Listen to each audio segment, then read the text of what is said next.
नमः सिद्धेभ्यः।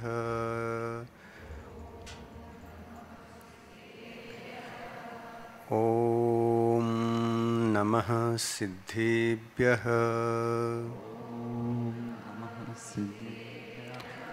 ॐ नमः सिद्धेभ्यः।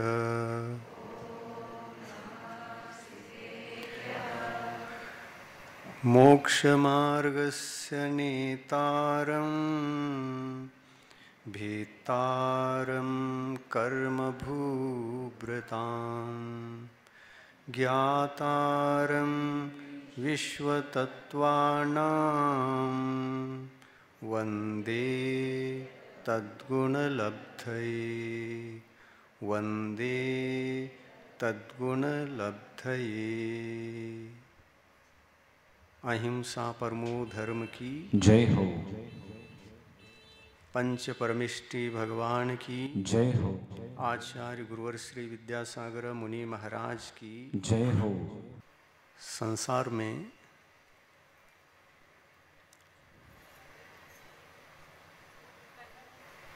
ज्ञान के प्रवाह में ज्ञान को धारण करने वाले संसारी प्राणी दो प्रकार के होते हैं।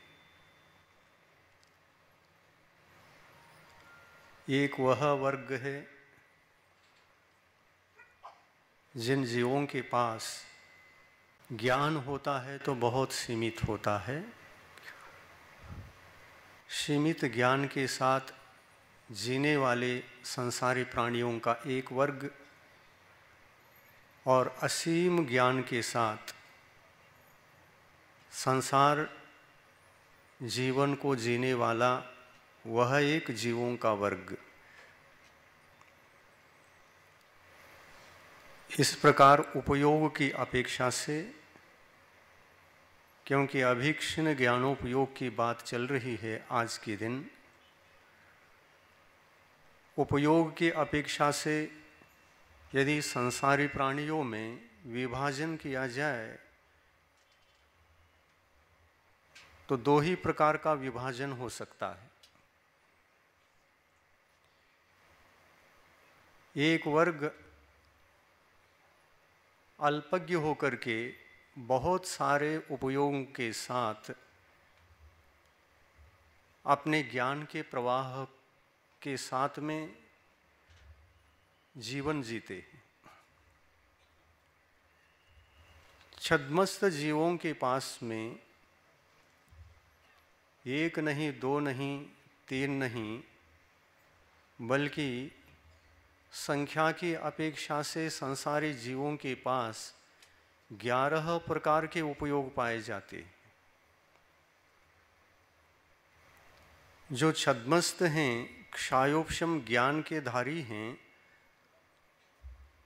वे जितने भी आंखों से आजकल दिखाई दे रहे हैं, हमारे सामने इस कलिकाल में जो भी संसारी प्राणी दिख रहे हैं, इनके पास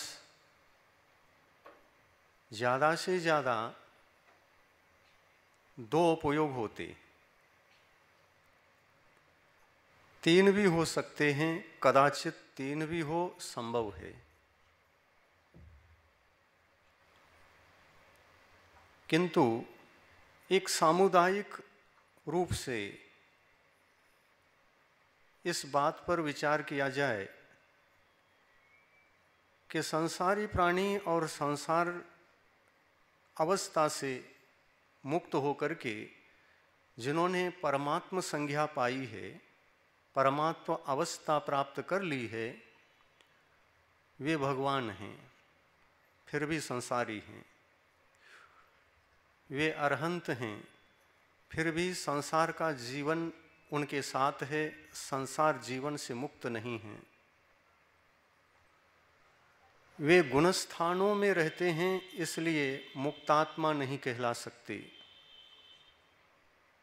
मुक्त आत्मा तो वो हैं जिनके पास शरीर नहीं, कर्म नहीं, केवल आत्मसत्ता के साथ, स्वतंत्र आत्मसत्ता के साथ जिनका जीवन चलता है, वे सिद्ध भगवान कहलाते हैं। सिद्ध भगवान के पास बहुत सारे उपयोग नहीं होते और अरहंत भगवान के पास बहुत सारे उपयोग नहीं होते। और अभीक्ष्ण ज्ञानोपयोग का जहाँ तक उपदेश है, निरंतर ज्ञान साधना में अपने उपयोग को लगाए रखो, उपयोग को संभालो, रागादि भावों से मुक्त करो,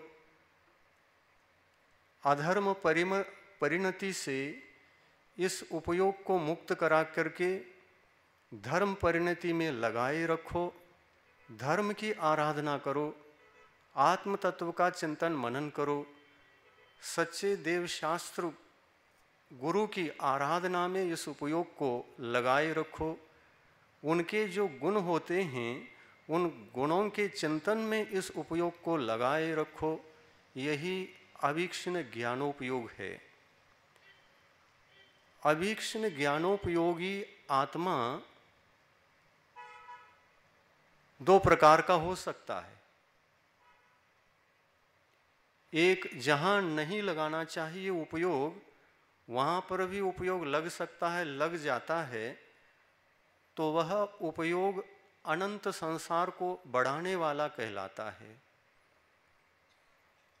अनंत संसार को बढ़ाने वाला उपयोग हमारे लिए कार्यकारी सिद्ध नहीं होता। अनंत संसार में परिभ्रमण कराने के लिए बहुत दूर दूर तक हमको ले जाकर के 84 लाख योनियों में जन्म मरण कराते हुए अनंत दुख का भाजन बना देता है आत्मा को।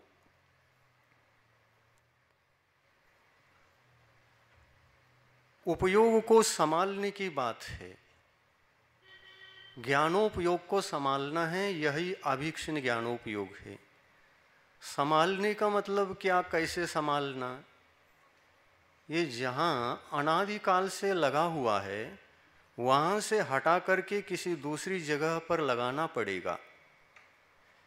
इस ज्ञान के प्रवाह को हम रोक नहीं सकते, नष्ट नहीं कर सकते, इसको कोई दूसरी दिशा प्रदान किया जा सकता है। दूसरी दिशा की ओर प्रवाहित करेंगे तो वह कर्मों के बंधन से बच सकता है, अपने अहित से बच सकता है, दुख के उन्मार्ग से बच सकता है और सुख शांति का अनुभव करते हुए वह शांति से रह सकता है, आनंद की अनुभूति कर सकता है, चिंताओं से मुक्त हो सकता है, हार्ट अटैक आदि बीमारियों से भी वह आसानी से बच सकता है। इसलिए धर्म तत्वों का चिंतन करके अपने उपयोग को धर्म तत्वों में लगाना, चिंतन के माध्यम से उसमें लगा करके रममान कर देना इस उपयोग की परिणति को, यही अभीक्ष्ण ज्ञानोपयोग कहलाता है। क्या हमारे पास ज्ञान नहीं है? है। क्या रममान नहीं है? रममान भी है, परंतु कहाँ है, कहाँ होना चाहिए, कहाँ नहीं होना चाहिए, ये प्रश्न उठते हैं। जहाँ नहीं होना चाहिए वहाँ नहीं होना चाहिए, और जहाँ होना चाहिए वहाँ तो होना चाहिए, जहाँ होना चाहिए वहाँ ये होता नहीं। यही समस्या है। और इसी समस्या को सॉल्व करने के लिए जिनेंद्र भगवान ने तत्वों का उपदेश दिया है। 7 तत्व हैं: जीव, अजीव, आश्रव, बंध, संवर, निर्जरा और मोक्ष। ये 7 तत्व हैं। इन 7 तत्वों के चिंतन में लगा करके यदि हम रखेंगे तो ज्ञान का जो प्रवाह है, नदी के प्रवाह की तरह लगातार निरंतर बार बार अभीक्ष्ण रूप से बार बार रममान होता हुआ आगे बढ़ता रहता है। इसकी गति को, इसके प्रवाह को हम मोड़ सकते हैं, इसको नाश नहीं कर सकते। नदी को सुखाया नहीं जा सकता, नदी को मोड़ा जा सकता है। और नदी को मोड़ देते हैं तो वह नदी दूसरे के काम में आती है, स्वयं के काम में भी आती है, सरकार नदी को मोड़ देती है तो सरकार भी उससे लाभ उठाती है, टैक्स अधिक आने लगता है, किसान उस पानी के माध्यम से नदी का सदुपयोग करते हुए वे बहुत सारे फसल को उगा करके स्वयं भी सुखी होते हैं। सरकार जिस प्रकार से नदी को दूसरी तरह से मोड़ करके, ऐसा सुनते हैं, चर्चा भी है भारत देश में, गंगा नदी को मोड़ करके इधर कर्नाटक तक लाया जा सकता है, कन्याकुमारी तक ले जाया सकता है। इसका भी प्रकल्प सरकार सोच रही है, ऐसा सुना है। सही है या गलत है ये आप लोगों को मालूम है, क्योंकि रोज टीवी महाराज के सामने आप उपदेश सुनते हैं।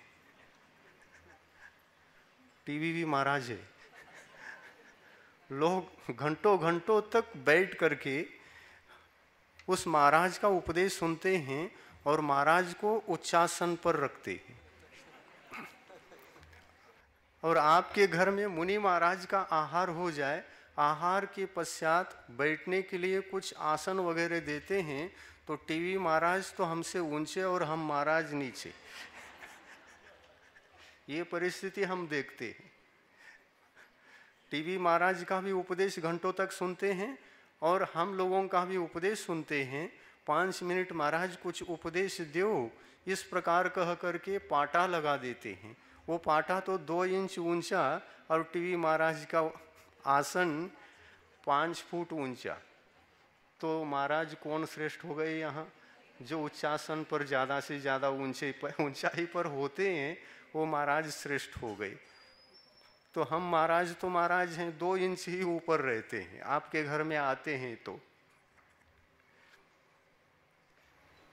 नदी का प्रवाह जिस प्रकार से आगे बढ़ता हुआ समुद्र तक पहुंच जाता है, उसी प्रकार अपने ज्ञानोपयोग को भी प्रवाहित करते हुए समुद्र तक पहुंचाना ही है।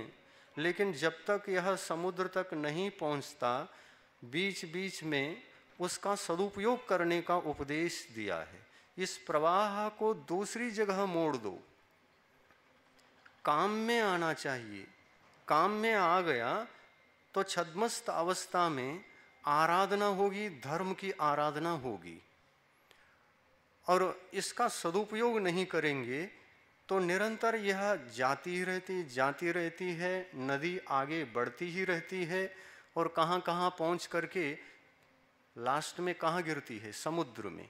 समुद्र में खारा जल रहता है, वहाँ जाने से पीने योग्य भी वह पानी नहीं रहता। इस पानी को पीने योग्य बनाना है। इस पानी को, मधुर पानी को खारे बनने नहीं देना है। यह पानी मलिन है, अनेक गटरों का पानी इसमें मिक्स हो जाता है, मिट्टी मिक्स हो जाती है। जहाँ जो मिट्टी का संपर्क मिले उस रूप में पानी का रंग आ जाता है। काली मिट्टी में घुल जाए तो काली बन जाए और लाल मिट्टी में संपर्क हो जाए तो वह नदी का पानी लाल बन जाए। ये होता रहता है। नदी को सुखाया नहीं जा सकता। नदी नदी है,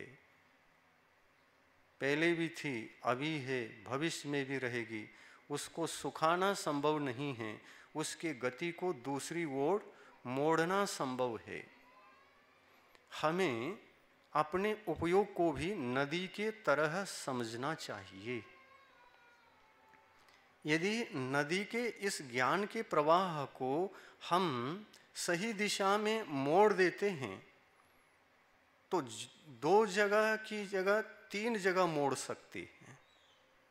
एक है अशुभोपयोग, जो अनादिकाल से आत्मा के भीतर है।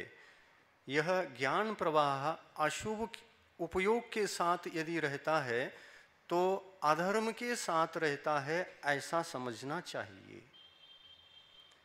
अधर्म क्या है? उपयोग की परिणति विषय कषायों में लग करके अपने स्वरूप को नहीं समझता हुआ पर में रममान हो रहा है। बहिर्यात्रा कर रहा है, अंतर यात्रा इसको पता ही नहीं, स्वयं को जानता ही नहीं और पर को जानता है, और पर में ही जो रममान रहता है उस उपयोग का नाम है अशुभोपयोग। और इसमें बार बार रमता है, रममान रहता है, और अशुभोपयोग के साथ ही यह जीव सदा रहा है। हम जब निगोद में थे, हमारा ज्ञान अशुभ में रममान था। और अशुभ क्या होता है? अशुभ अधर्म होता है। शुभ क्या होता है? शुभ धर्म होता है। शुद्ध क्या होता है? वह भी धर्म होता है। शुभ को शुभ धर्म कहा, शुद्ध को शुद्ध धर्म कहा, और इन दोनों प्रकार के धर्मों को दूसरे नाम भी प्रदान किया। शुभ धर्म को व्यवहार धर्म कहा भगवान ने, और शुद्ध धर्म को शुद्ध धर्म कहा। और ये भी कहा शुद्ध धर्म की उपलब्धि के लिए शुभ धर्म होता है, शुभोपयोग होता है। ये शुभोपयोग धर्म ध्यान से युक्त होता है, और शुद्धोपयोग धर्म ध्यान से भी और शुक्ल ध्यान से भी, दोनों से युक्त होता है। इस प्रकार कहा। तो हमारी उपयोग की, ज्ञानोपयोग की इस परिणति को किधर लगाना, किधर मोड़ना है, इसका परिणमन तो निरंतर चल रहा है, जा रहा है, कहीं न कहीं जा रहा है, कहीं न कहीं जा रहा है, लगा हुआ है, तत्पर है, रममान है। लेकिन यह धर्म में रममान नहीं है,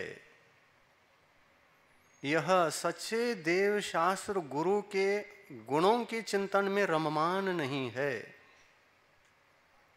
तो निश्चित रूप से वह अशुभ में रममान होता है। यह अपने आत्मा के स्वरूप को समझकर आत्म स्वरूप में रममान नहीं है। तो निश्चित है यह अपने आप में रममान नहीं है, तो कहीं न कहीं पर में रममान है, ये सिद्ध होता है। तो इस ज्ञान की धारा को, उपयोग की धारा को कहाँ लगाना? बहिरंग में भी लग जाता है और अंतरंग में भी लग जाता है। दो रास्ते हैं इसके। इसके प्रवाह को भीतर की ओर भी मोड़ा जा सकता है, इस प्रवाह को बाहर की ओर भी मोड़ा जा सकता है। भगवान बनने के लिए इसको बाहर की ओर लगाया जाए या अंतरंग की ओर लगाया जाए, किधर लगाना पड़ेगा? हाँ, अपने ज्ञान की शक्ति को, ज्ञान की इस परिणति को, ज्ञान के इस उपयोग को हमें अपने ओर ही मोड़ना पड़ेगा। यदि यह शक्ति अपनी ओर मुड़ जाती है तो आत्मा बहुत जल्दी परमात्मा बन जाता है। शुभ में लगाने का मतलब होता है अपने में भी लगाना और दूसरे में भी लगाना। शुद्ध का अर्थ होता है अपने में ही लगाना, पर में नहीं लगाना। और अशुभ का अर्थ होता है केवल पर में ही लगाना, स्व में नहीं लगाना, और स्व के स्वरूप में लगा करके अपने को उपलब्ध करने का प्रयास भी नहीं करना। ये अशुभ कहलाता है। अनादिकाल से हम सबका जो ज्ञान है वो कुछ ना कुछ विचार करता रहता है। इस विचारधारा को आप रोक नहीं सकते। रोक के देख लो। मैं बिल्कुल इस कुछ नहीं सोचूंगा, जानूंगा नहीं, कुछ भी नहीं जानूंगा और कुछ भी नहीं देखूंगा, कूटस्थ होकर के, जैसे पुद्गल वस्तु कुछ भी नहीं जानता और कुछ भी नहीं देखता। उस प्रकार से करके देख लो, प्रैक्टिकली करके देख लो। ये संभव है? हाँ, ये संभव नहीं है, क्योंकि यह आत्मा का लक्षण है। वह देखेगा भी, जानेगा भी, देखेगा भी, जानेगा भी, निरंतर ये कार्य करेगा। अब देखते जानते समय वह कभी आत्मा को, स्व को जान सकता है, देख सकता है, और कभी पर को जान सकता है, देख सकता है। इन दो में से कौन सा जानना और देखना अच्छा है, स्व को या पर को? स्व को। लेकिन हम 24 घंटे किसको जानते, किसको देखते, किसको जानते, किसको देखते, स्व को या पर को? तो यही गड़बड़ है।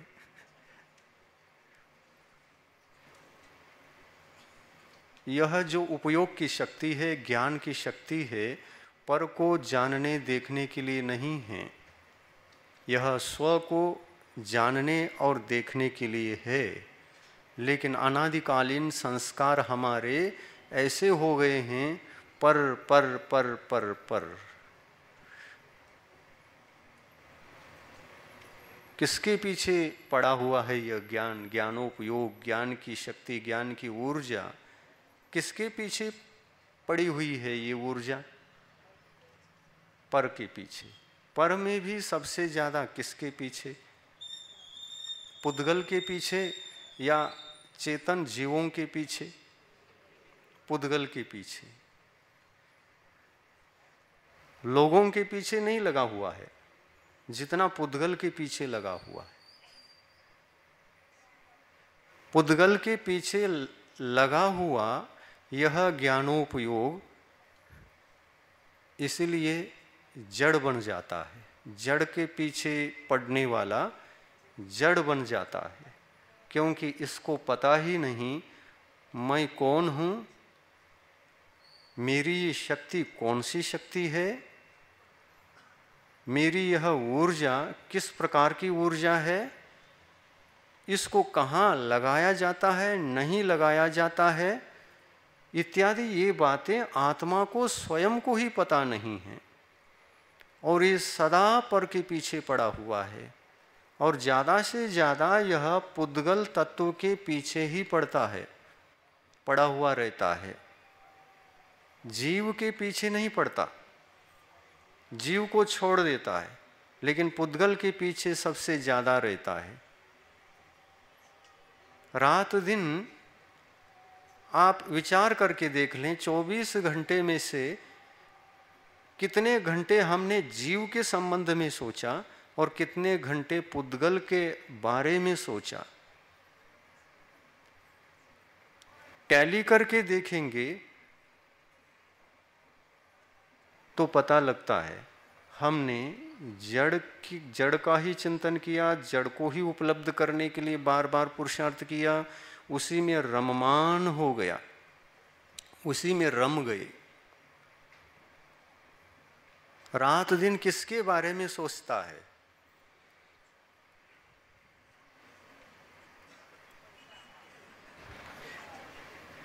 सपने में भी वही दिखता है। क्या? लक्ष्मी। लक्ष्मी चेतन है कि अचेतन है? अचेतन है ना।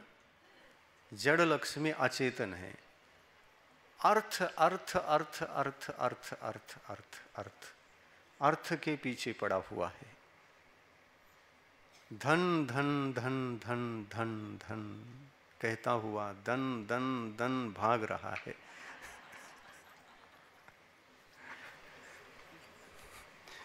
धन धन कहते हुए दन दन भाग रहा है। वह जड़ है। जड़ पदार्थ में सुख नहीं है, यही तो पता नहीं है। जड़ वस्तु में सुख नहीं है।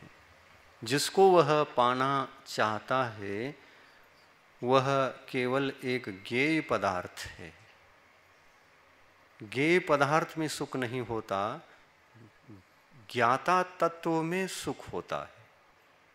जो ज्ञेय को जानता है वह ज्ञाता कहलाता है, वही है आत्मा। आत्मा ज्ञाता है ज्ञेय पदार्थों का। ये जितना भी आंखों से दिखाई दे रहा है ये सब ज्ञेय है, जानने योग्य। ज्ञेय का मतलब जानने योग्य, ये जानने के लिए मिले हुए हैं। इसमें रममान होने के लिए, इसको ग्रहण करके संग्रह करने के लिए, इसमें संग्रह करके परिग्रह बढ़ा करके हर्ष विषाद आर्त रौद्र ध्यान करने के लिए ये ज्ञेय पदार्थ नहीं है। संग्रह भले ही कर लो, लेकिन जिसको संग्रह किया है उसको ही लेकर के अशांति होने लग जाए। 1 किलो सोना के बदले में 2 किलो और कमा लिया, 3 किलो हो गया, 4 किलो हो गया, 1 क्विंटल हो गया, 1 टन हो गया। परिग्रह बढ़ता गया बढ़ता गया। सोना जड़ वस्तु है क्या चेतन वस्तु? सोना आत्मा है या अनात्मा? सोना अनात्मा है।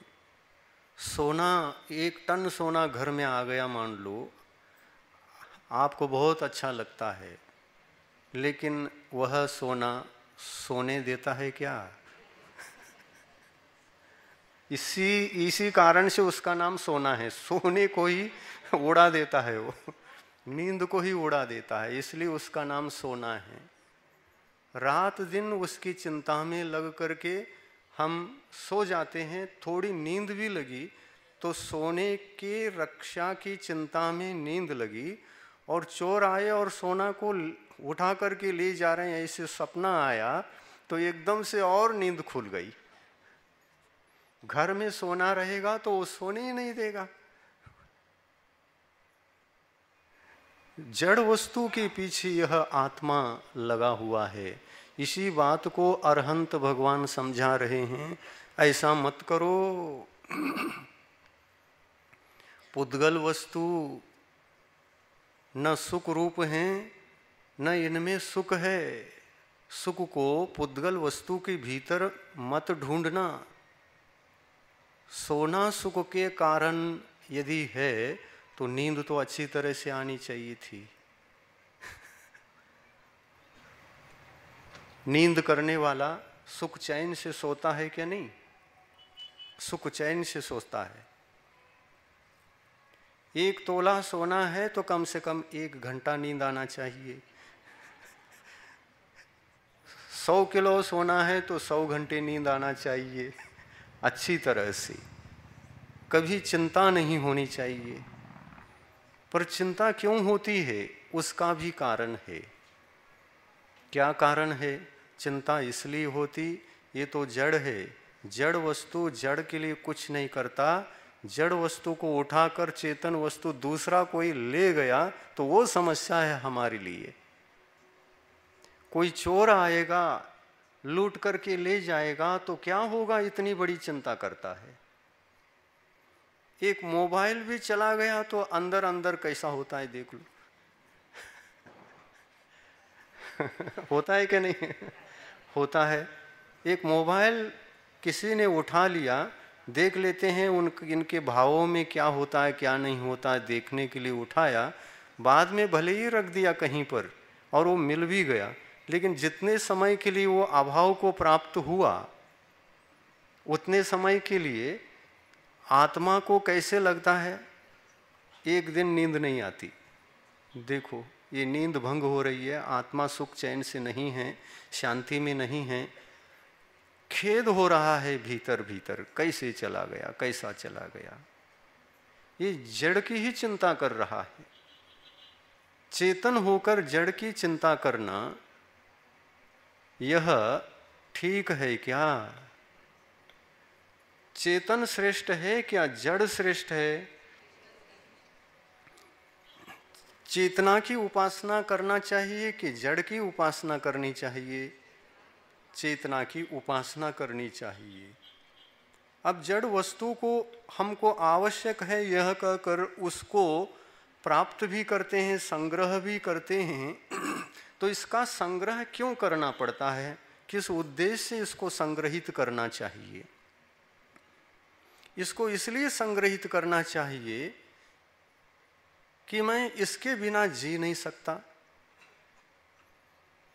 ये जीवन का आधार है, और ये आधार ही नहीं रहेगा तो मैं धर्मात्मा बनकर धर्म का पालन नहीं कर सकूंगा। ये बाहर का अर्थ, ये अर्थ ही रहे, अर्थ अनर्थ का कारण न बने, ये आवश्यक है ना। अर्थ के रूप में ही रहे, और यह अर्थ परमार्थ की सिद्धि के लिए साधन बने। इस उद्देश्य से यह अर्थ होता है, परमार्थ सिद्धि के लिए अर्थ होता है, जीवन को चलाने के लिए अर्थ होता है। हम जीवन को चलाने का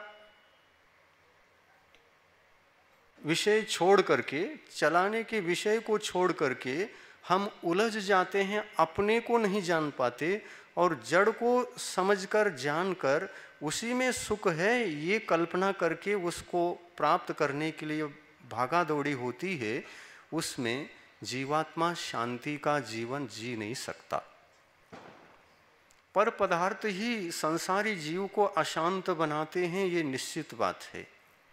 और पर की संगति को त्यागेगा, पर की संगति से बचेगा और स्वावलंबन जीवन जीने लग जाएगा, तो फिर देख लो कभी चिंता होती है? एक जीवन वह भी है जो रात दिन स्वावलंबी जीवन जीते रहते हैं। मुनि महाराज दिगंबर मुनि, उनके पास एक तिलतुष मात्र भी परिग्रह नहीं होता। उनको कितनी अच्छी तरह से नींद आती है। पीछी कमंडलो साथ में पास में रख करके सोते हैं। पिंची भी गई तो चिंता नहीं, कमंडलो भी कोई उठा करके ले गया तो भी कोई चिंता नहीं, क्योंकि उनको भरोसा है ले जाने वाला ले जाता है तो देने वाला देता भी है। सुख चैन से रहते हैं, देने वाला देता भी है और ले जाने वाला ले जाता भी है। उनको कोई चिंता नहीं रहती, सहज रहते हैं। बच्चों के हाथ में खिलौना दे दो तो खेलने में मजा ले लेता है, जब तक वो खिलौना है आनंद से रहता है।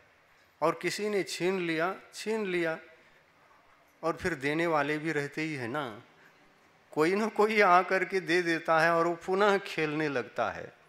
मुनि का जीवन इतना सरल, इतना सहज होता है, इतना निश्चिंत रहता है कि इसी कारण से मुनि का जीवन सर्वश्रेष्ठ जीवन जीने की जो आदर्श कला है, वो मुनि के जीवन में ही वो आदर्श कला दिखाई दे सकती है।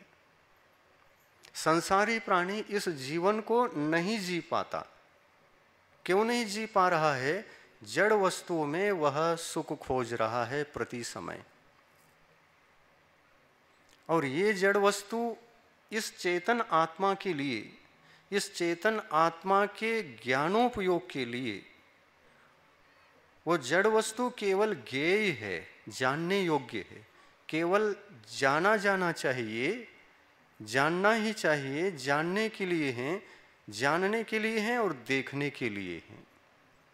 कितना भी धन हो, कितनी भी संपत्ति हो, कितना भी सोना हो, कितनी भी चांदी हो, उसको केवल जानना चाहिए और देखना चाहिए, और ये समझना चाहिए ये सोना चांदी इत्यादि धन है, अर्थ है, परमार्थ सिद्धि के लिए है।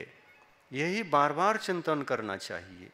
ऐसा बार बार चिंतन जो श्रावक करता है वह भी अवीक्षण ज्ञानोपयोगी होता है। अवीक्षण ज्ञानोपयोग की भावना यही है।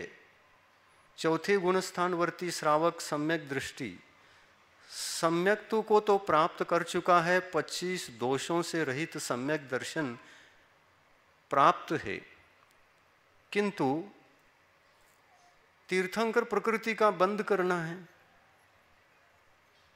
तो कोई भी एक फेवरेट भावना तो को चुन लेना पड़ेगा। मान के चलो अभीक्षण ज्ञानोपयोग भावना को चुन लिया और उसके माध्यम से अपनी विशुद्धि की चरम सीमा को बढ़ा लिया। अभीक्ष्ण ज्ञानोपयोग भावना के माध्यम से तीर्थंकर प्रकृति का बंध हो सकता है, लेकिन यह श्रावक जड़ के पीछे नहीं रहता।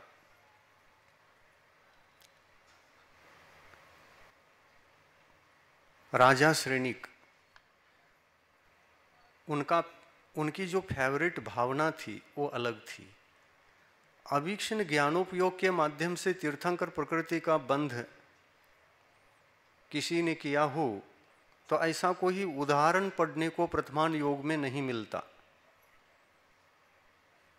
परंतु यह भी हो सकता है जिस श्रावक को पर पदार्थों के प्रति मोह नहीं है, मूर्छा नहीं है, ममत्व भाव नहीं है और बहुत बड़ी संपत्ति का मालिक भी है, तो उस संपत्ति के बीच में बैठ कर के भी वह अभीक्ष्ण ज्ञानोपयोग की भावना भा सकता है। कहाँ पर लगाना चाहिए? जड़ वस्तुओं में अपने ज्ञानोपयोग को लगाने के बजाय आत्म तत्व का चिंतन करने में लगाना होता है। मान के चलो वह ऐसा चिंतन कर रहा है जड़ वस्तु केवल यह धर्म साधना के लिए, एक शरीर की परिस्थिति को टिकाए रखने के लिए, शरीर क्योंकि धर्म साधन का माध्यम है, हेतु है, और इसको बनाए रखने के लिए सहयोग करता है, तो इसको बनाए रखने के लिए कुछ धन, कुछ अर्थ भी आवश्यक होता है। शरीर को टिकाने के लिए अर्थ की जरूरत है और शरीर धर्म को टिकाने के लिए आवश्यक है, और धर्म भगवान बनने के लिए माध्यम होता है। भगवान बनने के लिए धर्म आवश्यक है, धर्म की साधना आवश्यक है। अर्थ शरीर के लिए है, शरीर धर्म के लिए है, धर्म मोक्ष के लिए है। ये बात समझ में आनी चाहिए, और ये बात जिस श्रावक को समझ में आ जाए और वह अभीक्ष्ण ज्ञानोपयोग के माध्यम से तीर्थंकर प्रकृति का बंद करना चाहे, बहुत आसानी से बंद कर सकता है। कैसा चिंतनशील होता है? मोबाइल भी रखा है तो वह विचार करता है यह जड़ वस्तु है, मैं चेतन हूँ, मैं चेतन हूँ, ये जड़ है, मैं चेतन हूँ, ये जड़ है। इससे मोहित नहीं होता।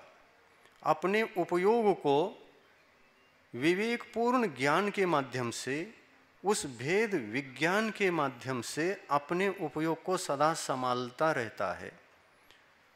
उस उपयोग के अंदर आर्थ और रौद्र ध्यान को उत्पन्न होने नहीं देता, मोह भाव को जागृत होने नहीं देता, और जड़ वस्तु को जड़ समझ करके, केवल ज्ञेय समझ करके, यह ज्ञेय वस्तु केवल जानने योग्य है, इसमें सुख नहीं है, सुख आत्मा के भीतर होता है।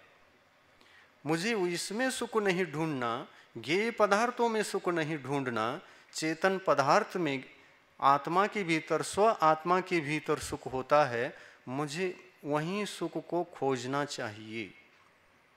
ऐसा चिंतन करता हुआ जो श्रावक पाया जाता है, इस चिंतन में वह तीर्थंकर प्रकृति का बंद कर सकता है। ये अभीक्ष्ण ज्ञानोपयोग है। यह अभीक्ष्ण ज्ञानोपयोग मुनियों को भी है और श्रावकों को भी है। श्रावक यदि अभीक्ष्ण ज्ञानोपयोग की भावना को भाता है तो वह चौथे गुण स्थान में और पंचम गुण स्थान में, दो ही गुण स्थान में अभीक्ष्ण ज्ञानोपयोग की भावना को भाता रहता है। मुनि महाराज यदि इस अभीक्ष्ण ज्ञानोपयोग की धारा को जागृत करते हैं तो छठे सप्तम गुणस्थान में जागृत करते हैं। और यह अभीक्ष्ण ज्ञानोपयोग की भावना के माध्यम से हमें क्या करना है? केवल अपने उपयोग को अपने में रममान करना है, स्व में सुख को खोजना है, पर में सुख है ही नहीं, ये धारणा बना लेना है। इस संसार में जीव अधिक दुखी दिखाई देते हैं क्या सुखी दिखाई देते हैं? दुखी दिखाई देते हैं। ये जो दुख है किस वजह से आता है यहीं पर समझ में आता है। जड़ वस्तु के चिंतन में, चिंता में और चिंतन में रममान उपयोग, ये अभीक्षण ज्ञानोपयोग तो है ही, लेकिन ये दुख का कारण है। इस ज्ञानोपयोग की धारा का दुरुपयोग है। सदुपयोग तो ये है कि मैं चेतन हूँ और ये ज्ञेय पदार्थ, धन आदि संपत्ति, सोना चांदी आदि ये पर पदार्थ, यह जड़ जड़ ही है। इस जड़ पदार्थ में सुख नहीं ढूंढ सकते। ये जीवन के आधार मात्र होते हैं, लेकिन सुख के कारणीभूत नहीं होते। हाँ, इन जड़ वस्तुओं से यदि सुख भी मिलता है तो मिल सकता है। खाने पीने में भी एक प्रकार का सुख होता है, देखने में भी सुख होता है, सुनने में भी एक प्रकार का सुख होता है, सूंघने में भी सुख होता है, और स्पर्शनेन्द्रिय का जो विषय होता है, स्पर्शनेन्द्रिय के माध्यम से भी हम सुख की अनुभूति करते हैं। बहुत सावकार हैं तो मखमल की गादी पर सोते हैं, बहुत बड़ी व्यवस्था होती है, मुलायम मुलायम व्यवस्था होती है, सोते ही नींद आती है, लेकिन फट से खुल जाती है। कहीं से आवाज़ आ जाए कि कहीं चोर तो नहीं आए। पंचेंद्रिय विषय, स्पर्शनेन्द्रिय का विषय, रसनेन्द्रिय का विषय, घ्राणेन्द्रिय का विषय, चक्षु इंद्रिय का विषय और कर्णेन्द्रिय का विषय भरपूर यदि हैं तो मन भी अत्यंत प्रसन्न रहता है। जो मन अर्थ में रममान है, पंचेंद्रिय विषयों में रममान होता है, वह मन भी खुश रहता है। मन संसार के पक्ष में होता है और आत्मा का ज्ञानोपयोग वो धर्म के पक्ष में होता है। मन को शिक्षा देने के लिए, मन को कंट्रोल करने के लिए, मन को संयम की शिक्षा देने के लिए ज्ञानोपयोग को ही संभालना पड़ता है। क्योंकि मन है, वो घर का मरकट है। घर में एक मरकट पाल लो, मरकट ने बंदर, वानर, माकड़, मन माकड़ है और आत्मा घर है। और उस आत्मरूपी घर में ज्ञानोपयोग जो है वो हम हैं। आत्मा घर है, ज्ञानोपयोग हम हैं, और मन जो है हमारे घर का वह माकड़ है, मन माकड़ है। इसमें कौन किसका कंट्रोल करेगा? मन ज्ञान को या ज्ञान ही मन को? कौन कंट्रोल किसको करेगा? ज्ञान ही मन को कंट्रोल करेगा क्या मन ही ज्ञान को कंट्रोल करेगा? हाँ, क्योंकि माकड़ बाहर से आया है, वो घर का नहीं है। और ये माकड़ कितने ही संसारी प्राणियों के घर में नहीं है। एकेंद्रीय जीव पृथ्वी का एक, जल का एक, अग्नि का एक, 5 स्थावर का एक जीव हैं, एकेंद्रीय हैं। उनके पास केवल एक स्पर्शनेन्द्रिय मात्र है। आत्मा है, शरीर है, एक ही इंद्रिय है, उसके पास ज्ञान है, लेकिन मन का माकड़ उसको प्राप्त नहीं है। उसके घर में माकड़ नहीं है। अच्छा है ना, माकड़ नहीं हो तो और पाप कर्म का बंध कम होता है। इसलिए एकेंद्रीय जीव नरक नहीं जाते। ये पेड़ पौधे इत्यादि संसारी जीव हैं और ये मृत्यु के पश्चात नरक नहीं जाते।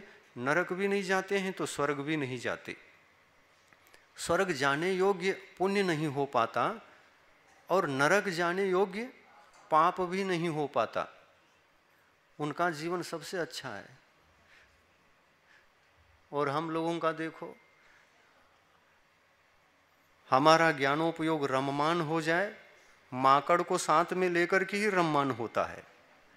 यह ज्ञानोपयोग माकड़ को साथ में लेकर के रममान हो जाए तो नरक में पहुंच जाए, अशुभ भावना भा करके। और यदि अशुभ से बचकर धर्म में रममान हो जाए तो वह स्वर्ग और मोक्ष को प्राप्त कर सकता है। हमें कहाँ जाना है, हम कौन हैं, क्या करना है, यह इस विषय का ज्ञान केवली भगवान की वाणी को पढ़े बिना होता ही नहीं है। आत्मा का ज्ञान जो होगा वो केवली भगवान के वाणी को पढ़ने से ही होगा। किसने कहा इस शरीर में आत्मा है और उसकी आराधना करो? किसी विज्ञानी ने बताया? भौतिक विज्ञानी ने नहीं। किसने बताया? केवली भगवान ने बताया। केवली भगवान हमारे लिए सबसे बड़े उपकारी सिद्ध होते हैं। भौतिक विज्ञानी तो अर्थ प्रदान करते हैं, भौतिक वस्तु के सुख सामग्री को ही देते हैं, लेकिन केवली भगवान आत्मा के वास्तविक संपत्ति सुख सुविधा को उपस्थित करा देते हैं। तुम कौन हो, कहाँ से आए हो, कहाँ जाना है, क्या प्राप्त करना है, कैसे जीवन जीना है, कौन सा जीवन जीने से तुमको वास्तविक सुख की उपलब्धि होती है, इन बातों का ज्ञान भगवान ही कराते हैं। परमार्थ तत्व के विज्ञानी भगवान हैं और भौतिक वस्तुओं के, जड़ वस्तुओं के विज्ञानी हैं। जो दिखता है उसकी खोज करता है जीव, परंतु जो नहीं दिखता है उसकी खोज तो कोई धर्मात्मा ही कर सकता है। कोई धर्मात्मा ही जो दिखता नहीं उसकी खोज में लग जाता है, और वो खोज में लगने वाला सर्वप्रथम चिंतनशील होता है, स्वाध्याय करता है, समझ लेता है मैं कौन हूँ और ये जड़ वस्तु क्या है। यह मेरे जीवन में जीवन जीने के लिए कहाँ तक सहयोगी है और कहाँ तक नहीं है, इसका उपयोग किस हद तक करना चाहिए और किस हद तक नहीं करना चाहिए। उपयोग करने की जो कला है, जो ज्ञान है, जो पद्धति है, उस पद्धति से हम जड़ वस्तुओं का उपयोग करते हैं तो उन वस्तुओं का उपयोग करते हुए भी सदुपयोग होता है। इस ज्ञान शक्ति का, ज्ञानोपयोग का सदुपयोग होता है। इसलिए धर्महीन जीवन जीने वाले जीवों के पास जो उपयोग होता है उसके पास एक प्रकार का उपयोग होता है जो प्रथम नंबर का है। कौन सा? शुभ या अशुभ? अशुभोपयोग होता है।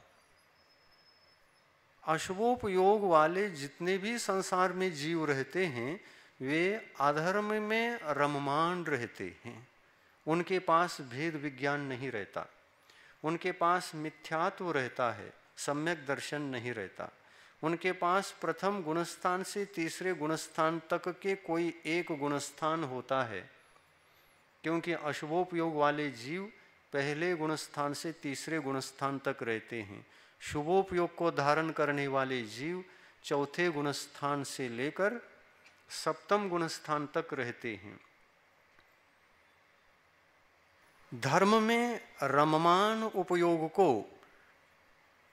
शुभोपयोग कहते हैं और अधर्म में रममान उपयोग को अशुभोपयोग कहते हैं।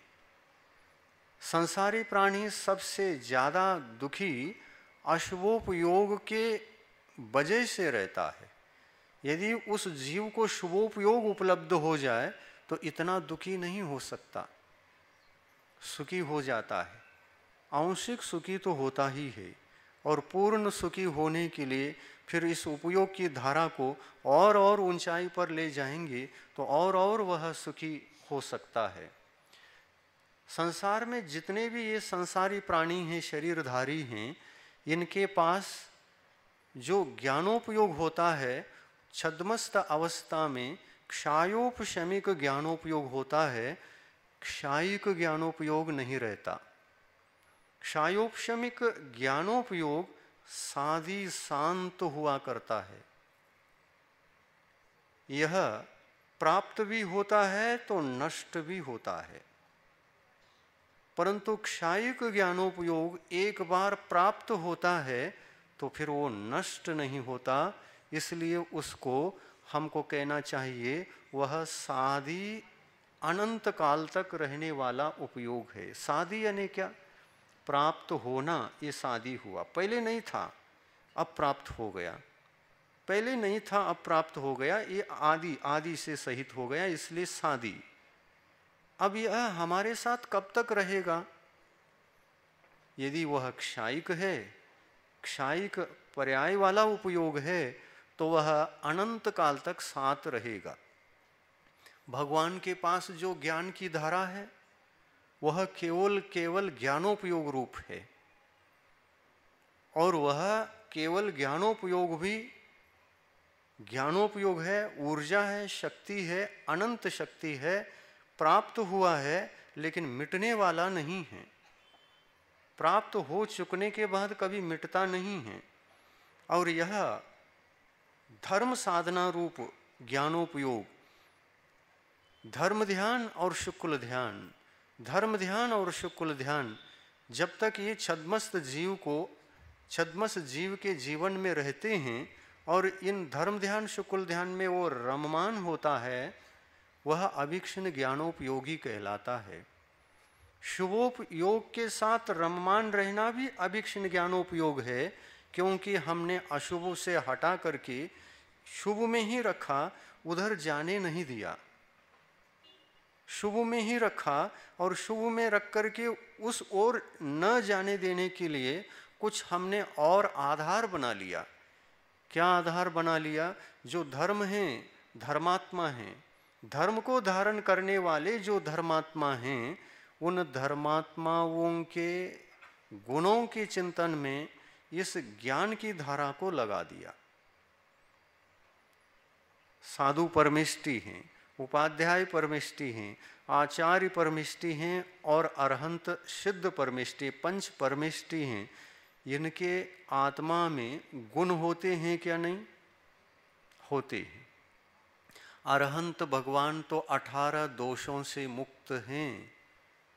कैसे मुक्त हैं? वो दोष कौन कौन से और गुण कौन कौन से? एक एक दोष के अभाव से एक एक गुण प्रकट हुआ है अरहंत भगवान को। उन गुणों का चिंतन करने में रममान हमारा उपयोग अभीक्ष्ण ज्ञानोपयोग है। इसलिए जब भी आप सामायिक करते हैं, जब भी खाली बैठे रहते हैं, अपने उपयोग को रममान कर दो। किसके गुणों के चिंतन में? देव, शास्त्र, गुरु के गुणों के चिंतन में। और यदि ये नहीं करेंगे, कुदेव, कुगुरु, कुशास्त्र के चिंतन में रममान उपयोग, वह अशुभोपयोग है। कुदेव का चिंतन कर रहा है। कैसा चिंतन कर रहा है? ये रागी देव है, मुझे धन देगा, संपत्ति देगा, इंतजार है। देगा क्या नहीं देगा पता कहें तो नहीं सकते, लेकिन देगा, लोग कहते हैं इसलिए देगा। उसी में लगा रहता है। रागी देव देगा, रागी देव से हम सुखी बनेंगे, इसलिए उनकी उपासना में, आराधना में, उनके चिंतन में रममान उपयोग। ये कौन सा उपयोग है? अभीक्ष्ण ज्ञानोपयोग जरूर है, लेकिन अशुभ अभीक्ष्ण ज्ञानोपयोग है। और सच्चे देव शास्त्र गुरु के गुणगान में, भक्ति में, उनके गुणों के चिंतन में, उनकी सेवा में रममान जो उपयोग होता है, वह शुभोपयोग रूप अभीक्ष्ण ज्ञानोपयोग है। शुभोपयोग रूप अभीक्षण ज्ञानोपयोग है। तीर्थंकर प्रकृति का बंध शुभोपयोग के साथ ही होता है। बंध का प्रारंभ हम बता रहे हैं, और बंध एक बार स्टार्ट हो गया तो शुद्धोपयोग को प्राप्त करने के पश्चात भी बंध स्टार्ट रहता है, और 8वें गुण स्थान के 6ठे भाग तक, क्योंकि शुद्धोपयोग 7वें के निर्विकल्प अवस्था से लेकर के ऊपर 12वें गुण स्थान तक छद्मस्त जीव को, अल्पज्ञों को, मुनि महाराजों को जो उपयोग होता है वह शुद्धोपयोग होता है। शुद्धोपयोग के साथ भी तीर्थंकर प्रकृति का बंध जारी है, लेकिन शुद्धोपयोग के साथ तीर्थंकर प्रकृति का बंध प्रारंभ नहीं कर सकते। शुभोपयोग के साथ ही तीर्थंकर प्रकृति का बंध प्रारंभ होता है। शुद्धोपयोग में चले जाएं तो शुभोपयोग के साथ में जो बंध प्रारंभ हो गया है वो निरंतर जारी रहता है, और 8वें गुण स्थान तक तीर्थंकर प्रकृति का बंध होता है, ऐसा जिनेंद्र भगवान ने कहा है। तो ये जो अभीक्षण ज्ञानोपयोग की जहाँ तक चर्चा है, ये चर्चा जो तीर्थंकर प्रकृति को बंद कराने योग्य जो चर्चा है, वह अभीक्षण ज्ञानोपयोग शुभोपयोग में रममान होने पर तीर्थंकर प्रकृति का बंध होता है, या शुद्धोपयोग में या अशुभोपयोग में। दो उपयोग के साथ तो बंध नहीं होता, बंध का प्रारंभ नहीं होता। एक उपयोग के साथ बंध का प्रारंभ होना संभव है। गृहस्थ अवस्था में रहकर राजा श्रेणिक देखो, उनका उदाहरण प्रत्यक्ष मिलता है। श्री कृष्ण का उदाहरण देखो, नेमिनाथ भगवान के समोह शरण में जाकर के उन्होंने तीर्थंकर प्रकृति का बंध उनके सानिध्य में किया, लेकिन उनकी फेवरेट जो भावना थी, 15 भावनाओं में से फेवरेट भावना थी साधु वैयावृत्तिकरण भावना। साधु वैयावृत्तिकरण भावना से उन्होंने अपने विशुद्धि को बढ़ाया, और तीर्थंकर नेमिनाथ भगवान के चरणों में सानिध्य में जाकर के तीर्थंकर प्रकृति का बंध किया। भावी काल में जाकर के कृष्ण भी तीर्थंकर बनने वाले हैं। अभी उनकी आत्मा जिस गति में जाना पड़ा था उस गति में है। वहां से आकर के ये तीर्थंकर बनने वाले, उसका कारण शुभोपयोग के साथ ही अभीक्षण ज्ञानोपयोग को रममान करते हुए तीर्थंकर प्रकृति का बंध किया था। सम्यक दृष्टि थे। संसारी जीव के जीवन में अगर सम्यक दर्शन प्राप्त हो गया तो गुणस्थान चौथा बन जाता है, चौथा गुणस्थान, चौथे नंबर का। और चौथे गुणस्थान से ही धर्म की शुरुआत होती है। नीचे के 3 गुणस्थानों में धर्म नहीं होता, अधर्म होता है। अधर्म का मतलब अशुभोपयोग होता है। अशुभोपयोग का मतलब जड़ वस्तु के पीछे पड़ा हुआ जीव अशुभ में अपनी ज्ञान शक्ति को लगा करके उसमें रममान जब रहता है तो वह पापाश्रय और पाप बंध ही करता है। पुण्य बंध भी करता यदि है तो कर सकता है, लेकिन अन्य पुण्य प्रकृतियों का बंध भले ही कर लें, लेकिन तीर्थंकर प्रकृति का बंध नहीं करता। ये विशेष बात है। समझ में आ रहा है? हाँ, बहुत अच्छी बात बता रहे हैं। अभीक्षण ज्ञानोपयोग को और हम खोल करके आपके सामने रख रहे हैं। अभीक्षण ज्ञानोपयोग को हम यदि भाना चाहते हैं, करना चाहते हैं, तो सम्यक्त्व के बिना तो संभव नहीं है। और सम्यक्त्व क्या है? तो धर्म है। सम्यक दर्शन धर्म है, सम्यक ज्ञान धर्म है, सम्यक चारित्र धर्म है। और ये तीनों प्रकार के धर्म शुभ रूप भी हैं और अशुभ रूप भी हैं, नहीं अशुद्ध रूप भी हैं। अशुभ तो अधर्म है। अशुभ में लगा हुआ उपयोग अशुभोपयोग है, वहां पर तो अधर्म ही पाया जाता है। इसलिए अशुभोपयोग को केवली भगवान ने बताया पहले गुणस्थान से लेकर दूसरे तीसरे गुणस्थान तक अशुभोपयोग होता है। अशुभोपयोग के साथ अधर्म का संबंध है, यानी धर्म ध्यान नहीं और शुक्ल ध्यान नहीं, अशुभोपयोग के साथ। तो कितने ध्यान हैं? तो बताया 2 ध्यान हैं, आर्त ध्यान और रौद्र ध्यान। आर्त ध्यान, रौद्र ध्यान, आर्त ध्यान, रौद्र ध्यान। कभी आर्त ध्यान करता है, कभी रौद्र ध्यान करता है। क्यों हो रहा है ये? जड़ वस्तु के पीछे पड़ा हुआ है, पंचेंद्रिय विषयों के पीछे पड़ा हुआ है। आर्त और रौद्र ध्यान के अलावा एक भी धर्म ध्यान नहीं करता, न आज्ञा विषय, न अपाय विषय, न विपाक विषय, न संस्थान विषय। चारों प्रकार के धर्म ध्यान एक भी वहां पर नहीं है, 4 में से। तो जहां धर्म ध्यान चारों का अभाव है, वहां पर बचा क्या? केवल आर्त और रौद्र ध्यान बचा। पहले गुणस्थान में, दूसरे में, तीसरे में आर्त रौद्र ध्यान के अलावा कोई ध्यान है ही नहीं, तो धर्म नहीं है। धर्म ध्यान हो तो धर्म है, धर्म ध्यान नहीं है। तो ऐसे धर्म ध्यान से रहित कोई जीवात्मा का उपयोग रममान रहता है, तो वह भी तो अभीक्षण ज्ञान उपयोग है ना? हाँ है, जरूर है। लगातार रम रहा है ना? रम रहा है। लेकिन धर्म ध्यान में रम रहा है क्या? नहीं रम रहा है। धर्म की शुरुआत तो चौथे गुणस्थान से ही संभव है। नीचे रममान है तो अभीक्षण ज्ञानोपयोग वहां पर भी है, लेकिन विषयों के लिए है। विषयों में रममान ज्ञानोपयोग केवल आर्त और रौद्र ध्यान ही कर सकता है।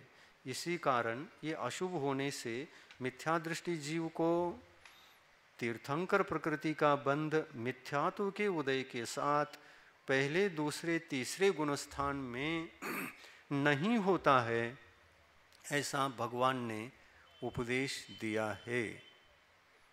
किंतु आप सभी लोग जो यहाँ सुबह से लेकर 10 बजे तक, 6 बजे आते हैं और 10 बजे तक आपका ज्ञानोपयोग भी रममान रहता है। अभीक्षण ज्ञानोपयोग भावना की ही पूजा आप करते हैं, लेकिन अभीक्षण ज्ञानोपयोग भावना को साकार बना करके, उसको जीवन बना करके उस भावना को भाएंगे तो तीर्थंकर प्रकृति के बंध के संस्कार आ सकते हैं। जो जीव मिथ्यात्व को त्यागे बिना अभीक्षण ज्ञानोपयोग की भावना को भाएगा, वो केवल नाटक ही होगा। नाटक का मतलब ऊपर ऊपर से होगा, भीतर से उसको साकार नहीं बनाया, ऊपर ऊपर से करेगा। मुझे तीर्थंकर बनना है इसलिए हम ये कर रहे हैं, तो ये नाटक है। बनने की इच्छा तो है, लेकिन सम्यक दर्शन को धारण किए बिना ही अभीक्षण ज्ञानोपयोग की भावना को भा रहे हैं। तो क्या तीर्थंकर प्रकृति के बंध के संस्कार आएंगे पंचम काल में? नहीं आ सकते। इसलिए हम जैन हैं, जैन बनकर जिन बनना है। जैन कौन? तो कहते हैं जिनको सम्यक दर्शन उपलब्ध हो चुका है वो जैन है।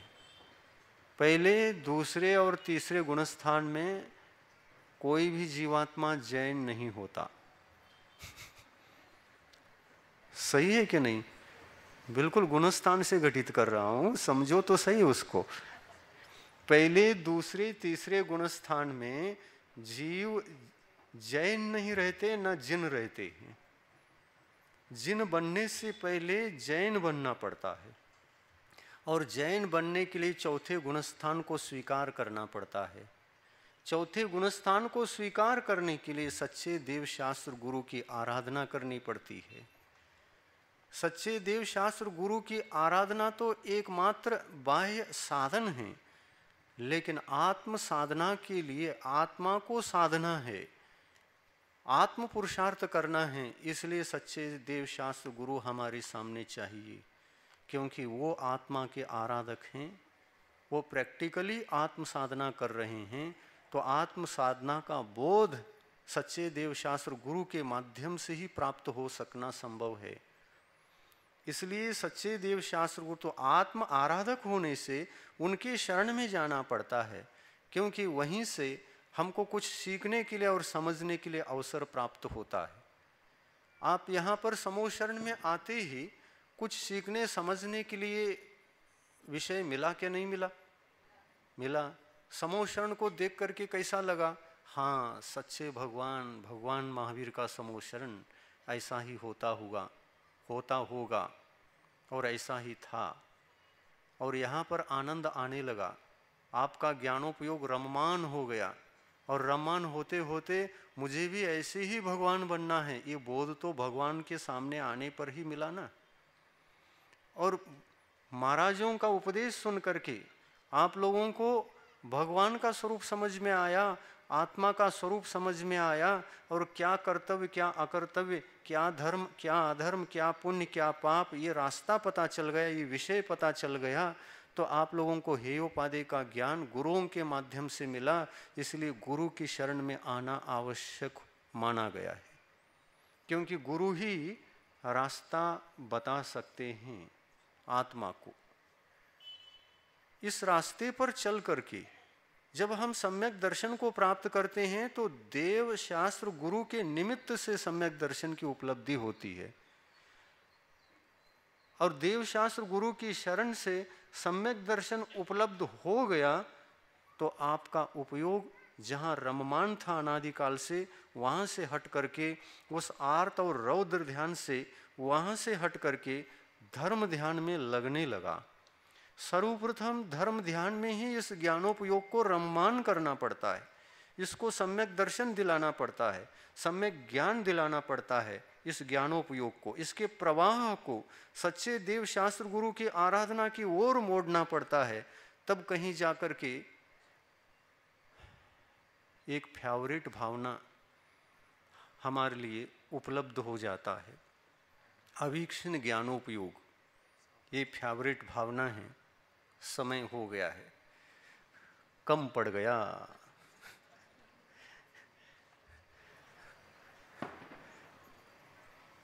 कम पड़ गया। अभी आप लोगों का उपयोग रममान था। कहाँ रममान था? उपदेश में रममान था। उपदेश में रममान ज्ञानोपयोग यदि सम्यक दर्शन के साथ है और प्रवचन सुन रहा है तो यही तो अभीक्षण ज्ञानोपयोग है। राजा श्रेणिक ने तीर्थंकर प्रकृति का बंद किया था, तो उपदेश सुनते सुनते ही तीर्थंकर प्रकृति का बंद किया था, और साक्षात भगवान महावीर का उपदेश सुन करके तीर्थंकर प्रकृति का बंद किया था। फेवरेट कौन सी भावना थी उनकी? अभीक्षण ज्ञानोपयोग यद्यपि कहना चाहिए वो तो था ही, किंतु विशेष रूप से उनको ये विचार बना रहता कि मैं बहुत अज्ञान में हूँ, मुझे प्रवचन सुनना चाहिए, मुझे बहुत अज्ञान है और उपदेश सुनना चाहिए।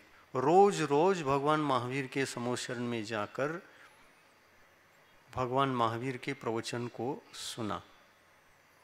प्रवचन सुनने के प्रति भक्ति थी उनकी, तो प्रवचन भक्ति भावना को प्रदान करके फेवरेट बना करके प्रवचन सुनते सुनते जो वो करता है, तीर्थंकर प्रकृति का बंद करता है, उसके लिए प्रवचन भक्ति भावना प्रधान हो जाती है। किंतु कृष्ण का ऐसा नहीं था। कृष्ण भले ही तीर्थंकर के सानिध्य में जाकर के तीर्थंकर प्रकृति का बंद कर रहे हैं, लेकिन उनका ध्यान सबसे ज़्यादा उधर ही रहता था। जिस मुनि महाराज का मैंने अस्वस्थ अवस्था देखी, वह अस्वस्थ अवस्था स्वस्थ हो रहे हैं क्या नहीं हो रहे? स्वस्थ होना चाहिए। सुखी रहे सब जीव जगत के, कोई कभी न घबरावे, वैर पाप अभिमान छोड़ जग नित्य नए मंगल गावे। ये मेरी भावना उसमें साकार हो जाती है, ये मेरी भावना है। और आप लोग जो भा रहे हैं ये भावना षोडश कारण भावना है। और जब वैराग्य हो जाता है तो 12 भावना आ जाती सामने। 12 भावना के माध्यम से हम वैरागी होते हैं। षोडश कारण भावनाओं के माध्यम से हम तीर्थंकर प्रकृति का बंद करते हैं, और मेरी भावना के माध्यम से जो अपनी भावना है उसको व्यक्त करते हैं। तीर्थंकर प्रकृति का बंद करने वाला जीव महान होता है, उसके विचार महान होते हैं। वे सबको सुखी देखना चाहता है, सबको धर्म का लाभ हो, सबका कल्याण हो, सबको धर्म की प्राप्ति हो और धर्म का सुख उसके जीवन में आ जाए। आ रहा है क्या नहीं आ रहा है, बार बार देखता है। मैंने जो साधन जुटा करके दे दिया, इसके माध्यम से धर्म की सेवा जो हो गई है, हो चुकी है, वो धर्मात्मा बना क्या नहीं बना, ये विचार रखता है। इसलिए ये दृष्टि महान दृष्टि होती है। मैं भी सुखी रहूं और दूसरे को भी सुख में देखूं, सभी सुखी हो जाएं, सभी सुखी हो जाएं, सभी सुखी हो जाएं। दुखी मैं वो कभी किसी जीव को दुखी देख नहीं पाता, सुखी हो जाएं ये भावना भाता रहता है। अब जीव सुखी होते कहाँ हैं? भावना भाने मात्र से। लेकिन भावना भाने वाला अपनी भावनाओं की महानता से वह तीर्थंकर प्रकृति का बंद करके महान बन जाता है। और जो दुखी रहते हैं वो दुखी रहते हैं, और जो दुखी रहते हैं जितना संभव है उतने जीवों को वो सुखी कर लेता है। श्री कृष्ण ने ऐसा ही किया। एक दिगंबर मुनि को देख करके दुखी हो गए, वो मन ही मन दुखी होने लगे। उनको क्षय रोग हो गया था। क्षय रोग होने के फलस्वरूप उन्होंने देखा इसका उपचार तुरंत करना चाहिए, क्योंकि यह धर्म साधना में अत्यंत बाधक है। उनका ज्ञानोपयोग धर्म में लगा रहे, ये भी अभीक्षण ज्ञानोपयोगी बने और इनको भी तीर्थंकर प्रकृति का बंद होने का अवसर आ जाए। इस हेतु से मुनि महाराज की सेवा वैयावृत्ति की। क्षय रोग हो गया था, क्षय रोग हो गया था और क्षय रोग को दूर करने का प्रयास किया। एक वैद्य जी को बुलाए और उनके माध्यम से ठीक कराया। वैद्य जी के माध्यम से मुनि महाराज तो कुछ ही समय में ठीक तो हो गए, लेकिन अद्भुत घटना घटी। जिन्होंने वैयावृत्ति कराई थी, वैद्य के माध्यम से रोग ठीक कराया था, वो वैद्य तो भाव बिगड़ गए उनके। कैसे बिगड़ गए, क्या बिगड़ गए, कथा हम पूरी तरह से सुनाएंगे उसी दिन जिस दिन वैयावृत्तिकरण भावना आएगी। भाव बिगड़ गए, वैद्य जी बंदर बन गए, माकड़ बन गए, और जिन्होंने उनके माध्यम से वैयावृत्ति कराया था वो तीर्थंकर बनने का सौभाग्य प्राप्त कर लिया। इतना फर्क हो गया, इतना फर्क हो गया। होता है, कदाचित ऐसा होता है, हम अपने हाथ से किसी का उपकार कर रहे हैं और उपकार करके उसका प्रतिफल की इच्छा करने लग जाएं तो सारा का सारा खेल बिगड़ जाता है। क्योंकि प्रतिफल की जब अपेक्षा रखते हैं हम, तो हमारे भावों में बहुत बड़ा परिवर्तन आता है। भाव शुभ की जगह अशुभ हो जाते हैं। ख्याति, लाभ, पूजा आदि के भाव ये अशुभ भाव हैं। जीव को अशुभ भाव करने से अशुभोपयोग की प्राप्ति, पहले दूसरे तीसरे गुण स्थान की उपलब्धि होती है। और इन भावों से बच करके रहेंगे और निस्वार्थ सेवा करेंगे, निस्वार्थ वैयावृत्ति करेंगे, कोई अपेक्षा, भौतिक अपेक्षा नहीं रखेंगे। मैंने इतना बड़ा वैयावृत्ति कर लिया है, मेरा सम्मान होना ही चाहिए, नहीं होता है तो ठीक नहीं है, संक्लेश होता है अंदर। इतनी सेवा की और कुछ नाम तक नहीं लिया मेरा। ऐसे ही उस वैद्य जी के भाव हो गए थे। वैयावृत्ति की और मुनि महाराज से पूछा, महाराज आपका स्वास्थ्य अभी कैसे है? तो मुनि महाराज कुछ बोले नहीं, क्योंकि वो शरीर से निष्प्रह थे। शरीर की वैयावृत्ति तुमने कर ली, लेकिन इस शरीर के संबंध में हम क्या जवाब दें? हम निष्प्रह हैं, शरीर से अत्यंत निष्प्रह रहते हैं। वो स्वाभाविक रूप से उनको मौन थे, मौन ही रहे, उत्तर नहीं दिया। उत्तर नहीं देते हुए उन्होंने देखा, अरे इतने अच्छी औषधि दे करके इतनी बड़ी वैयावृत्ति हमने कर ली, और मुनि महाराज कुछ दो शब्द अपने मुख से आशीर्वाद के रूप में, तुमने शाबाश बहुत अच्छा किया मेरा, ऐसा कहना तो चाहिए, कुछ तो बोलना चाहिए, कुछ बोल ही नहीं रहे हैं, उधर से कोई शब्द नहीं आए, इसलिए उनका मन बिगड़ गया। मन बिगड़ गया और इतने शब्दों की अपेक्षा में थे, और उसी काल में वो निस्वार्थ नहीं थी ना भक्ति, वैयावृत्ति सेवा निस्वार्थ नहीं थी, कामना पूर्ण थी। तो उस कामना के काल में परिणाम बिगड़ने के कारण माया तिर्यज्ञोनस्य, ये माया भाव, ये विकारी भाव, ये वैभाविक भाव कारण बन गए, और माया कषाय के उदय के कारण उस वैद्य जी को तिर्यंच पर्याय का बंध हुआ, संगी पंचेंद्री माकड़ बनकर जंगल में जन्म लिए।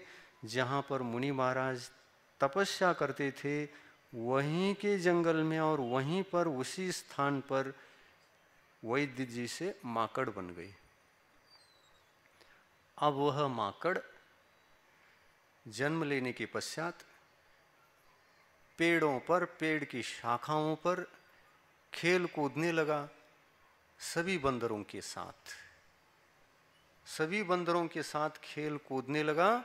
और खेलते खेलते, कूदते कूदते उसके हाथ से, उसके पांव से एक शाखा टूटी, और बड़ी शाखा थी थोड़ी, और टूट करके पेड़ के नीचे गिरी। तो वो मुनि महाराज उस दिन जो स्वस्थ हो गए थे, वो मुनि महाराज उसी पेड़ के नीचे बैठे बैठे तप कर रहे थे, सामायिक में बैठे थे, और उनके पीठ के ऊपर छीलता हुआ वह शाखा नीचे गिर पड़ी। वह बंदर नीचे झांक करके देखता है, मेरे हाथ से शाखा तो टूटी, लेकिन कहाँ गिर गई वो? झांक करके देखा तो मुनि महाराज की पीठ पर गिर गई है, और वह छील गया था। मुनि महाराज की पीठ से रक्त बह रहा था। उसको देख करके उसको पश्चाताप होने लगा, अरे यहाँ पर कोई महात्मा बैठे थे, मैंने नहीं देखा, और मेरे ही हाथ से शाखा टूटी और पीठ पर गिरी, और मेरे वजह से, मेरे निमित्त से महात्मा को कष्ट हुआ। वो पश्चाताप करने लगा, फटाफट नीचे उतर करके, शाखाओं से पेड़ के नीचे उतर करके आया, और पीठ पर देखा रक्त बह रहा है। उसको देख करके उसको जाति स्मरण हो गया, रक्त को देखते ही जाति स्मरण हो गया, और उसने सोचा कि मैं तो इसी मुनि महाराज का वैयावृत्ति करने वाला, मैं बंदर बन गया। जाति स्मरण से पता चला कि मैं पूर्व भव में वैद्य था, और इसी मुनि महाराज की वैयावृत्ति करके इनके रोग को ठीक किया था, इनका क्षय रोग ठीक हो चुका है, बिल्कुल स्वस्थ हो चुके हैं, और मैं बंदर क्यों बना? वैद्य जी से बंदर क्यों बना? चिंतन करके देखा, वो भी पता चल गया जाति स्मरण से। मैं धर्म को निस्वार्थ बुद्धि से नहीं किया था, इसलिए बंदर बना हूं। पश्चाताप करने लगा वो। पश्चाताप करते हुए वह आत्मनिंदा ग्रह करता है, मुनि महाराज के चरणों में नतमस्तक होकर के वह बंदर ये भावना भाता है, मैं आज से कभी भी ख्याति लाभ पूजा के लिए स्वार्थपूर्ण सेवा वैयावृत्ति किसी का नहीं करूँगा, ये संकल्प करके उसको सब कुछ औषधियाँ, पूर्व भव में वैद्य था, संस्कार थे, सब औषधियों का ज्ञान था। बंदर बनने के बाद तो सभी बंदरों को वनस्पतियों का ज्ञान रहता है। तुरंत वहाँ से भागा, और उस रक्त को बंद करने का जो वनस्पति, जहाँ से भी औषधि मिल सकती है, पेड़ के पास गया, पत्ते तोड़ करके लाया, और उसका रस निकालता है ऐसा, और रस निकाल करके निचोड़ देता है वह बंदर, और मुनि महाराज का बहता हुआ रक्त रुक जाता है। इस प्रकार से बंदर बनने के बाद भी उस बंदर ने वैयावृत्ति की, सही वैयावृत्ति बंदर पर्याय में हुई, लेकिन वैद्य के पर्याय में सही वैयावृत्ति न होने के फलस्वरूप वह बंदर बना। ऐसा होता है ये। इसलिए फूंक फूंक करके धर्म के रास्ते पर चलना चाहिए, कदम रखना चाहिए, शोध शोध करके रखना चाहिए। कषाय परिणति से कभी भी धर्म करना नहीं चाहिए। इन्हीं तत्वों का चिंतन मनन शास्त्र स्वाध्याय करते हुए सतत करना और इसका चिंतन करना, यही अवीक्षण ज्ञानोपयोग भावना है। इस अवीक्षण ज्ञानोपयोग के साथ साथ सभी भावनाओं को भी भाते भाते उसमें से अकस्मात कोई एक आध भावना हमारा फेवरेट बन गया तो उस फेवरेट भावना के साथ संस्कार मजबूत आते हैं और मजबूत संस्कार से ही तीर्थंकर प्रकृति का बंध होता है। ऐसा जिनेंद्र भगवान का उपदेश है। आप सबको षोडश कारण भावनाओं को भाते भाते तीर्थंकर प्रकृति के बंध के संस्कार आएं और वह फलीभूत हो जाएं। इस भावना के साथ अहिंसा परमो धर्म की